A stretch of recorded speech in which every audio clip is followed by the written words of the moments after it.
নির্বাচন কমিশন সবাই বলো হাসিনা নির্বাচন কমিশন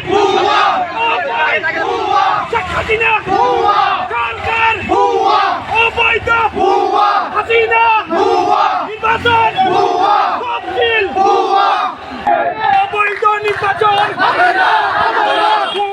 নির্বাচন শেখ হাসিনার গদিতে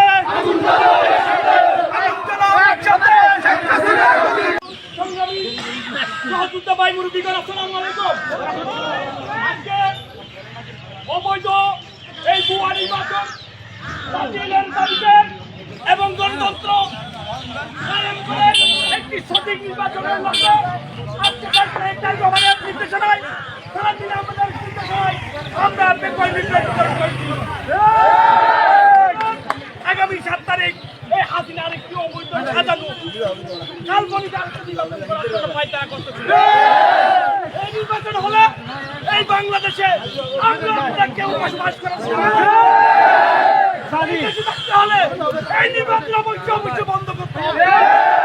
আমরা অতীতে যেমন রাজপথে ছিলাম এই নির্বাচন বন্ধ করার জন্য এখন থেকে যা যা করা দরকার এই আমরা সব কিছু প্রমাণ করব। নির্দেশ দিয়েছে বাংলাদেশে নিয়ে এই ফেব্রুয়ারি মাটিতে এই পাতানো নির্বাচন করার সুযোগ কাউকে দিব না।